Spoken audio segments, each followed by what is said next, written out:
नमस्कार बच्चों, आप सभी का स्वागत है आपके अपने YouTube चैनल डियर लर्नर पर। जैसा कि आप सभी जानते हैं, मैं हूं शशांक तिवारी और मैं आपके चैनल पे आपके इस प्लेटफॉर्म पे मैं CDP का सेक्शन कराता हूं। जैसे कि पिछली क्लास की अगर बात करें तो मैंने पिछली क्लास में आपको बताया कि एक बच्चे के विकास में जो वंशानुक्रम होता है, जिसको आप हेरिडिटी कहते हैं, और जो पर्यावरण होता है, इन्वायरमेंट होता है, उसका क्या क्या प्रभाव पड़ता है। कोई बच्चा होता है, मानव शरीर होता है, उसका फॉर्मेशन कैसे होता है, वो बना कैसे होता है, ये काम कैसे करता है, ये सारी चीज़ें मैंने आपको पिछली वीडियो में बता दी थी। जो आगे जो ये वाली वीडियो है, इसमें मैं आपको बताऊंगा। अभी आपने पढ़ लिया कि डेवलपमेंट क्या होता है। अब मैं एक एक आपको जो कि मनोवैज्ञानिक हैं, जो बहुत ही इंपॉर्टेंट है, उनके बारे में मैं आपको धीरे धीरे पढ़ाना शुरू करूंगा। तो एक बहुत ही महत्वपूर्ण टॉपिक है जीन प्याजे, जिनको आप जानते हैं कि जीन प्याजे अगर आपने नहीं पढ़ा तो आपने फिर मनोविज्ञान में क्या ही पढ़ा। ठीक है, तो जीन प्याजे बहुत ही मोस्ट इम्पॉर्टेंट व्यक्ति है। इसने जितना काम किया है साइकोलॉजी में, उतना काम शायद ही किसी ने किया होगा। ठीक है, तो सबसे पहले बात करेंगे हम जीन प्याजे में, इसका डेवलपमेंट की थ्योरीज में, वृद्धि और विकास में, बच्चा कैसे बड़ा होता है, कैसे काम करता है, कब बड़ा होता है, क्या करता है, क्या नहीं करता। बहुत बड़ा योगदान है इनका ये बताने में। तो सबसे पहली बात तो आप लोग सभी अच्छे होंगे और मैं आशा करता हूं कि आप सभी ये जो वीडियो है ये पूरा देख रहे होंगे, साथ साथ में नोट्स भी बना रहे होंगे और वीडियो को लाइक कर रहे होंगे, कमेंट कर रहे होंगे, शेयर कर रहे होंगे।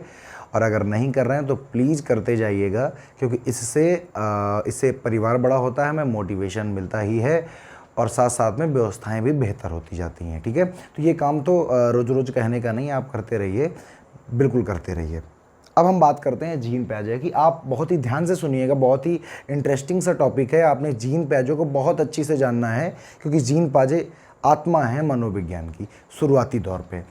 तो सबसे पहले हम बात करते हैं इनका लाइफ टाइम जो रहा है वो कितना रहा है। अगर हम बात करें इनके लाइफ टाइमिंग की, इनका जो जीवन काल रहा वो कितना रहा, जीवन काल की अगर हम बात करें तो इनका जो जन्म है, इनका जो बर्थ हुआ था वो 1896 ईस्वी में हो गया था। 1896 में इनका बर्थ हुआ था और जो इनका डेथ हो गया, जो इनकी मृत्यु हो गई थी, वो हो गई थी 1980 में, 1890 में।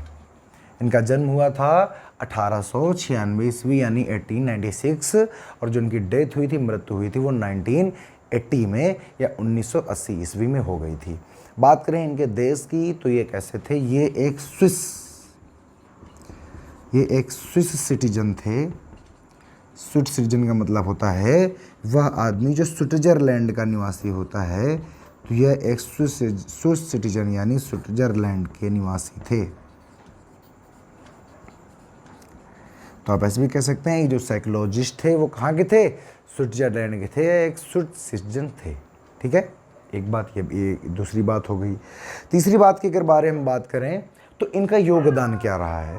तो देखिए, इनका जो योगदान है वो क्या है, इन्होंने हमारा जो डेवलपमेंट है, हमारा जो जैसे कि हमने बात किया था विकास का, तो मैंने विकास के कई सारे आयाम आपको बताए थे कि क्या होता है। सोशल डेवलपमेंट होता है, मोरल डेवलपमेंट होता है, कॉग्निटिव डेवलपमेंट होता है, क्या कहते हैं, फिजिकल डेवलपमेंट होता है। तो ये जो सारे जो डेवलपमेंट होते हैं, इन्होंने क्या किया था, इनमें कुछ इन्होंने थ्योरी दी थी।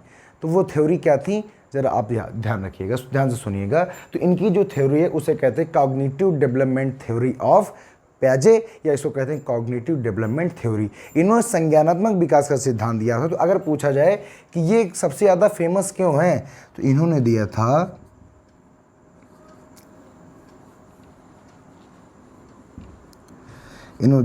कॉग्निटिव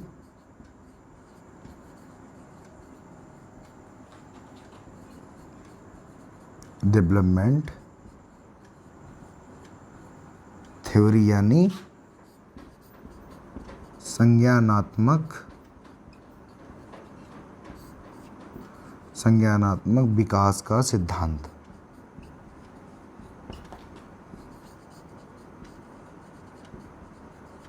देखिए, ये बात आप लोग कभी भी मत भूलिएगा, इन्होंने दिया था कॉग्निटिव डेवलपमेंट थ्योरी या इन्होंने दिया था संज्ञानात्मक विकास। इन्होंने जो बात की वो संज्ञान के बारे में की। तो एक मिनट, ये आपने नोट कर लिया कि इनका जो जन्म हुआ था 1896 ईस्वी में, मृत्यु हुई थी 1980 ईस्वी में हुआ था। ये एक स्विस सिटीजन थे या स्विट्जरलैंड के निवासी थे। यूपी टेट में हूबहू क्वेश्चन आया है कि जो जीन पियाजे थे वो कहाँ के निवासी थे, तो वो थे स्विट्जरलैंड के निवासी थे। यूपी टेट एक बार ये भी क्वेश्चन पूछ चुका है कि इनका जो जीवन काल था कितना था, तो 1896 से लेकर 1980 तक था। ठीक है, और इन्होंने क्या किया था, तो इन्होंने कॉग्निटिव डेवलपमेंट थ्योरी को दिया था। तो मैं इस थ्योरी को जरा ऊपर लिखता हूँ, क्योंकि सारा का सारा जो इनका जो इर्द गिर्द घूमेगा, पियाजे जीन पियाजे के जो इर्द गिर्द सारी चीज़ें घूमेंगी, वो घूमेंगी संज्ञानात्मक विकास के सिद्धांत के इर्द गिर्द। तो हम इसको ऊपर लिखते हैं, इसको हटा देते हैं, स्क्रीनशॉट फटक से कर लीजिएगा, करते रहिए। देखिए, इसको ऊपर लिख लिया जाए। इन्होंने क्या किया था, तो इन्होंने दिया था कॉग्निटिव डेवलपमेंटल थ्योरी, यानी संज्ञानात्मक विकास का सिद्धांत। सुनिए, अब इसके बारे में सुनिए। देखिए, अब अगर बात करें, अब देखिए इसके अंदर है क्या, कॉग्निटिव होता क्या है, कॉग्निशन क्या होता है, संज्ञान क्या होता है। तो अगर हम बात करें कॉग्निटिव की या कॉग्निशन की बात करें, तो इसको आप चाहे आप कहें माइंड कहें, चाहे आप इसको कहें आप माइंड कहें, चाहे आप इसको कहें थिंकिंग, चाहे आप इसको विचार कहें, चाहे आप इसको कहें mental.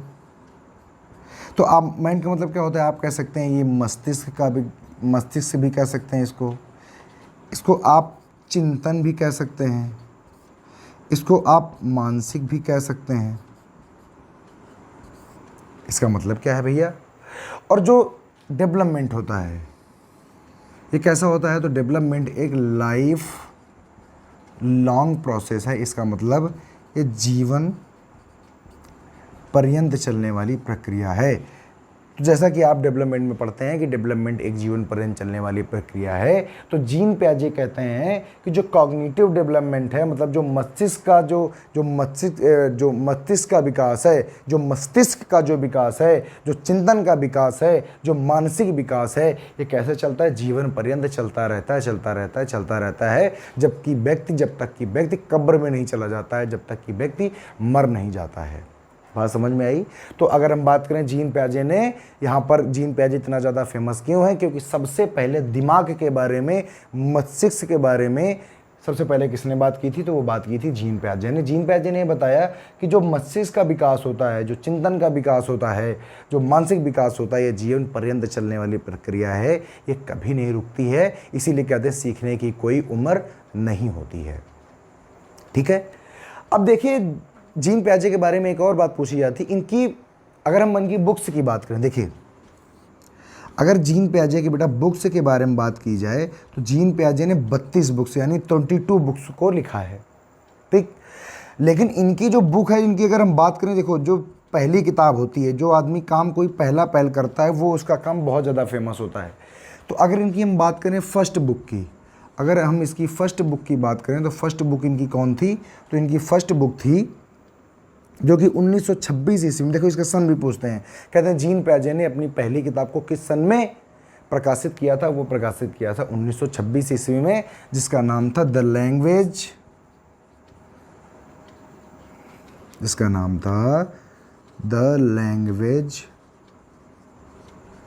And thought of the child. बेटा उस पुस्तक का क्या नाम था, तो बेटा उस पुस्तक का नाम था the language and thoughts of the child. उसका नाम था the language and the thoughts of the child. समझ रहे हैं नहीं समझ रहे हैं, तो याद रखिएगा जो जीन पियाजे की सबसे पहली किताब थी वो प्रकाशित हुई थी कब, 1926 ईस्वी में, और जिसका नाम था the language and thoughts of the child. बच्चे के भाषाई और वैचारिक आदि के बारे में बात। देखिए हिंदी वाले जो है ना वो इसकी हिंदी के चक्कर में मत पड़िएगा, क्योंकि मैंने पहले भी आपको बताया था कि जो साइकोलॉजी होती है उसमें 99% जो विचारक हुए, जो वैज्ञानिक हुए, जो मनोवैज्ञानिक हुए, और लगभग विदेशों को ही थे, जो उनकी किताबें थी वो भी विदेशों में ही हैं, विदेशों की ही हैं। और हिंदी में भी पूछा जाता है तो यही लिख के आता है, the language and thoughts of child किसकी किताब है और ये कब प्रकाशित हुई थी। तो ये जो बुक है ये किसकी बुक है, जीन पियाजे की है, और ये प्रकाशित हुई थी सन 1926 ईस्वी में। दूसरी एक किताब इनकी और बहुत ज़्यादा फेमस है, ये 32 किताबों में से सबसे पहली फेमस है, और दूसरी फेमस है द मोरल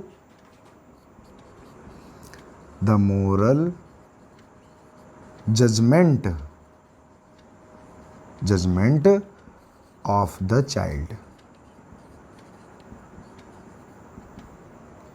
याद रखिएगा, दूसरी जो बुक है the moral judgement of the child, ये भी एक बार पूछी जा चुकी है। देखिए जो पेपर में अभी तक पूछा गया है वो मैं अपनी टीचिंग में सारी की सारी चीज़ें शामिल करके चलता हूँ, ताकि आपको कभी दिक्कत ना आए कि ये चीज़ तो मिले ही नहीं, ये चीज़ तो मिले ही नहीं। ठीक है, तो ये चीज़ें मैं सारी आपको शामिल करके चलता ही रहूँगा। The moral judgement of child, और पहली वाली है 1926 में the language and thought of the child. ये दो किताबें आपको बहुत याद रखें, तो फटाफट इसके स्क्रीनशॉट करिए, उसके बाद हम लोग आगे की प्रक्रिया में बढ़ने की कोशिश करते हैं। ठीक है, चलिए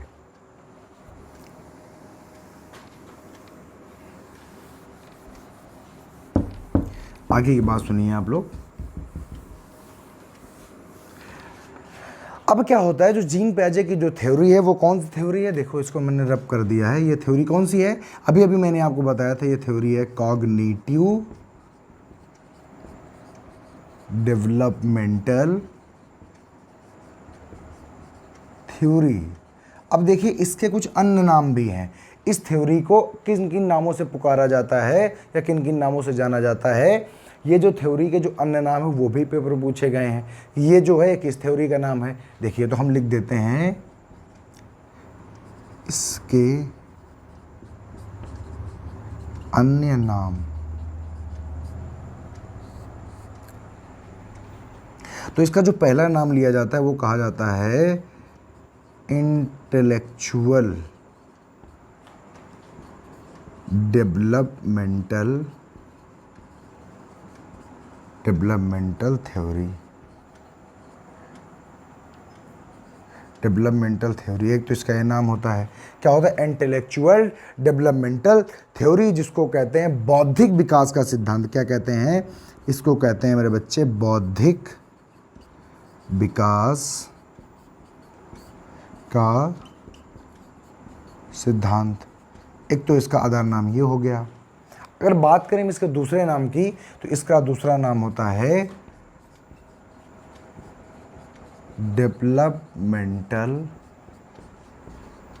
डेवलपमेंटल थ्योरी, जिसको कहते हैं विकासात्मक सिद्धांत। क्या है, दूसरा है डेवलपमेंटल थ्योरी।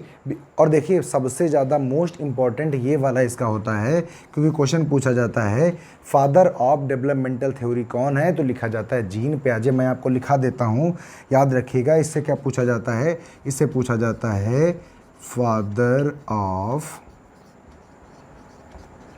डेवलपमेंटल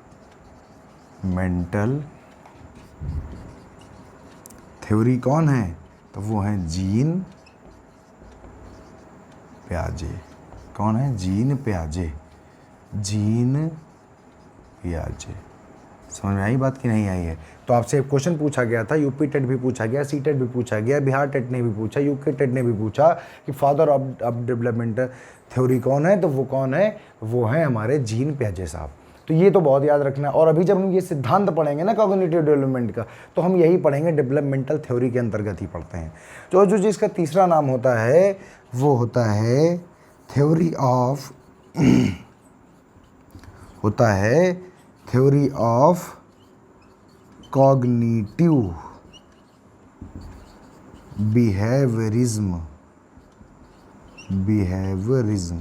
इसका मतलब होता है संज्ञानात्मक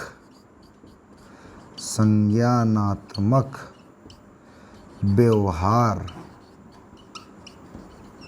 व्यवहार का सिद्धांत, इसको बोला जाता है संज्ञानात्मक व्यवहार का सिद्धांत। तो इसमें भी आप स्टार लगा लीजिएगा, जिसको जिसको मैंने स्टार लगाया उसको आप बहुत ही खास तरीके से याद रखिएगा।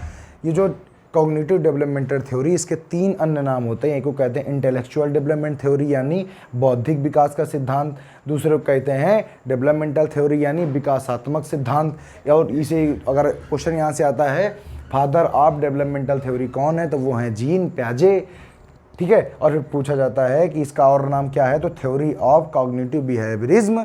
ये सबसे नई बात है, ये वेरी वेरी इंपॉर्टेंट बात है, इसको आप हमेशा और हमेशा अपने जहन पे बिठा लीजिए। समझ में आई बात कि नहीं आई है? तो एक तो ये एक मोटा मोटा आइडिया हो गया आपके पास में क्या कहते हो। और यकीन मानिए इनसे भर भर के क्वेश्चन हर बार पूछे जाते हैं।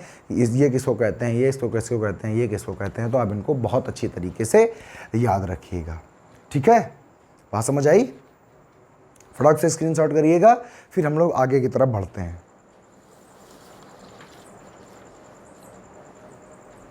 हो गया ये? चलिए आगे देखिए।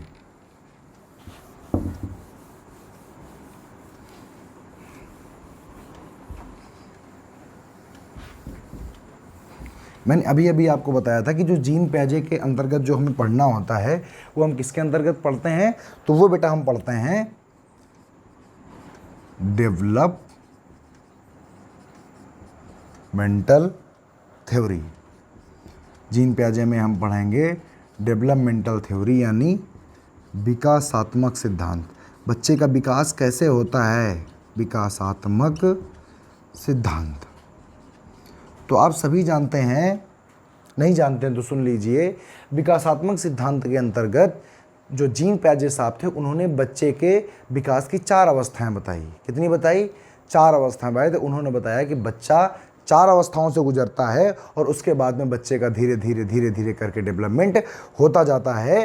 तो अगर उन्हीं 4 अवस्थाओं की हम बात करें तो मेरे बच्चे सबसे पहले उन्होंने बताई थी, कितनी स्टेजेस बताई? तो उन्होंने स्टेज बताई थी 4 स्टेजेस। उन्होंने कितनी स्टेजेस का जिक्र किया, तो याद रखिएगा पूछा जाता है कि जीन प्याजे ने बच्चे के विकास की कितनी अवस्थाएं बताई थी, तो उन्होंने बच्चे के विकास की 4 अवस्थाएं बताई थी। पहली जो अवस्था बताई उसे कहते हैं सेंसरी, ऐसे लिख देते हैं। पहली जो बताई वो बताई मेरे बच्चे, वो बताई सेंसरी मोटर स्टेज। इसको हिंदी में बताया संवेदी गामक अवस्था, ठीक। पहली अवस्था को क्या उन्होंने नाम दिया? उन्होंने पहली अवस्था को नाम दिया सेंसरी मोटर स्टेज, संवेदी गामक अवस्था। दूसरी अवस्था को उन्होंने नाम दिया प्री ऑपरेशनल। उन्होंने कहा दूसरी जो होती है वो होती है pre operational stage. Pre operation stage का मतलब होता है पूर्व संक्रियात्मक अवस्था, ठीक है। उसके बाद में तीसरी अवस्था जो उन्होंने बताई, उन्होंने कहा ऑपरेशनल स्टेज यानी संक्रियात्मक अवस्था। संक्रियात्मक अवस्था, ठीक। और चौथी जो उन्होंने बताई, उन्होंने कहा फॉर्मल ऑपरेशनल स्टेज यानी अमूर्त। इसको देखो, इसको आप कह सकते हैं, इसको कह सकते हैं मूर्त संक्रियात्मक अवस्था भी कह सकते हैं। अभी हम आपको बताते हैं, इसको कहते हैं मूर्त। देखिए ये यहाँ पर ऑपरेशन नहीं, यहाँ पर है कॉन्क्रीट, यहाँ पर है कॉन्क्रीट स्टेज, ठीक है। कॉन्क्रीट ऑपरेशन ऐसे लिख सकते हैं, पूरा नाम इसका ऐसे लिख लीजिए। देखिए तीसरा हो जाएगा कॉन्क्रीट ऑपरेशनल, ठीक है, कॉन्क्रीट ऑपरेशनल। और यहाँ पर लिख लीजिएगा मूर्त मूर्त संक्रियात्मक अवस्था। ठीक है, फिर आखिर सबसे लास्ट वाला हो गया फॉर्मल ऑपरेशनल स्टेज को कहते हैं अमूर्त संक्रियात्मक अवस्था। देखिए, डेवलपमेंटल थ्योरी के अंतर्गत जो जीन पैजे थे उन्होंने डेवलपमेंट की 4 अवस्थाओं का जिक्र किया। उन्होंने कहा कि जो बच्चे का जो विकास होता है वो 4 अवस्थाओं में होता है। कौन कौन सी? उन्होंने कहा एक स्टेज होती है सेंसरी मोटर स्टेज, दूसरी कौन सी होती है? प्री ऑपरेशनल, तीसरी होती है कॉन्क्रीट ऑपरेशनल और चौथी होती है फॉर्मल ऑपरेशनल अवस्था या फॉर्मल ऑपरेशनल स्टेज। पहले को कहते हैं संवेदीगामक अवस्था जिसको कहते हैं सेंसरी मोटर स्टेज, दूसरे को कहते हैं प्री ऑपरेशनल स्टेज जिसको कहते हैं मूर्त संक्रियात्मक अवस्था, तीसरी होती है कॉन्क्रीट। देखो, कॉन्क्रीट का क्या मतलब होता है? मूर्त। कॉन्क्रीट ऑपरेशन का मतलब होता है मूर्त संक्रियात्मक अवस्था। और चौथी कहते हैं, कुछ लोग लिखते हैं फॉर्मल स्टेज, लेकिन वास्तविकता में लिखा जाता है फॉर्मल ऑपरेशनल स्टेज यानी मूर्त संक्रियात्मक अवस्था। ये तो बात हो गई कि हमारी 4 अवस्थाएं होती हैं, लेकिन इसमें टाइम का निर्धारण कैसे करते हैं, कौन से स्टेज बच्चे में किस काल में आती है, इसका निर्धारण करने के लिए जो सेंसरी ऑपरेशनल थी इसमें जीन पियाजे ने बताया कि बर्थ से लेकर के, जैसे बच्चे ने जन्म लिया, बर्थ से लेकर के 2 ईयर्स यानी 2 साल तक, तो ये जो सेंसरी मोटर स्टेज है मेरे बच्चे, ये संवेदीगामक अवस्था है, ये बर्थ से लेकर के 2 ईयर्स तक, जन्म से 2 साल तक ये अवस्था चलती है, जिसको कहते हैं सेंसरी मोटर स्टेज, संवेदीगामक अवस्था। बात करते हैं हम प्री ऑपरेशनल की, तो 2 तक तो चल चुकी थी, ये होता है 2 ईयर्स से लेकर 7 ईयर्स तक, 2 साल से लेकर के 7 साल तक। तो जो दूसरी अवस्था आती है प्री ऑपरेशनल जो स्टेज आती है, पूर्व संक्रियात्मक अवस्था आती है, ये होती है 2 साल से लेकर के 7 साल तक।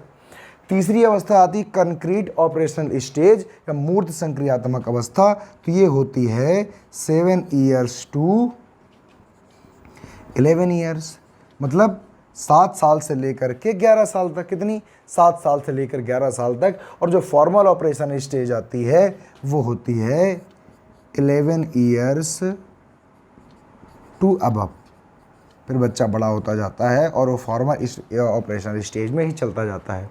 ध्यान से दिमाग लगा के समझ लीजिएगा, ये अवस्थाएं और इनका जो समय निर्धारण है ये पेपर में बहुत पूछा जाता है और आपको ये सारी चीज़ें हूबहू याद होनी चाहिए।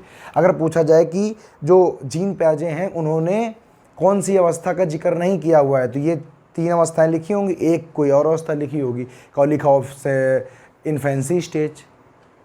तो आप क्या करेंगे, तो इन्होंने इन्फेंसी, चाइल्डहुड, लेटर चाइल्डहुड, जो जीन पियाजे थे इन्होंने इन्फेंसी, चाइल्डहुड, लेटर चाइल्डहुड, ठीक है, एडोलसेंस, एडल्टहुड, किसी के बारे में कोई चर्चा नहीं की है। इन्होंने चर्चा की है सेंसरी मोटर स्टेज, इन्होंने चर्चा की है प्री ऑपरेशनल स्टेज, इन्होंने चर्चा की है कॉन्क्रीट ऑपरेशनल स्टेज और फॉर्मल ऑपरेशनल स्टेज की बात की है। इन्होंने क्या किया है, वहाँ पर देखो, जैसे हम पढ़ते हैं शैशवावस्था यानी इन्फेंसी स्टेज कब तक चलती है, तुम कहते हैं 0 से लेकर के 2 साल तक चलती है। लेटर चाइल्डहुड कब 0 से लेकर 6 साल तक चलता है। हो गया, ठीक है। उसके बाद में लेटर चाइल्डहुड कब तक चलता है, तो 0 से लेकर के, देखिए, फिर उसके बाद में अगर हम बात करें यहाँ की, तो ये जो सेंसरी मोटर स्टेज की जो इन्होंने बात की, उन्होंने कहा संवेदीगामक अवस्था, ये चलता है जन्म से लेकर 2 साल तक। अगर हम बात करें प्री ऑपरेशन स्टेज यानी पूर्व संक्रियात्मक अवस्था 2 से लेकर 7 साल तक। अगर हम बात करें कंक्रीट ऑपरेशन स्टेज की, तो मूर्त संक्रियात्मक अवस्था की, तो 7 साल से लेकर 11 साल तक।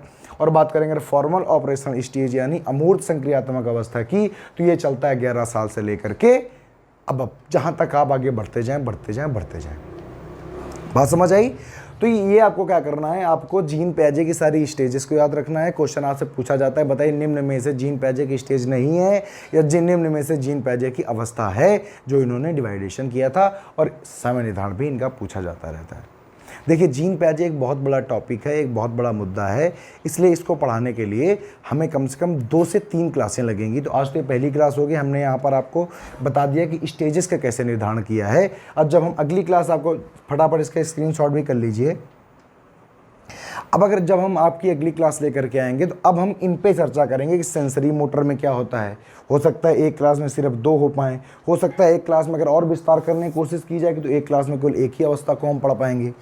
ठीक है, सेंसरी मोटर क्या होती है, प्री ऑपरेशन क्या होती है, कॉन्क्रीट ऑपरेशन क्या होती है और फॉर्मल ऑपरेशन स्टेज क्या होती है। तो अब हम क्या करेंगे, अगली क्लासेस में एक एक अवस्था के बारे में ध्यान से विस्तार से पढ़ेंगे, क्योंकि जीन पियाजे मैंने बताया है कि सबसे महत्वपूर्ण व्यक्ति होता है पूरे मनोविज्ञान का। इसने बहुत काम किया है और इसका जो काम है वो पेपर में बहुत ज़्यादा पूछा जाता है, इसलिए आपको इसको बहुत ही ध्यान से पढ़ना है। तो आज के लिए यहीं पर मैं विदा चाहूँगा आपसे, और आप लोग नोट्स बनाते रहिए, ध्यान से पढ़ते रहिए, समझते रहिए, देखते रहिए वीडियो और शेयर भी करते रहिए और हम लोगों का भी हौसला अफजाई करते रहिए। तब तक के लिए धन्यवाद। स्वस्थ रहिए, मस्त रहिए और पढ़ते रहिए। चलिए, नमस्कार।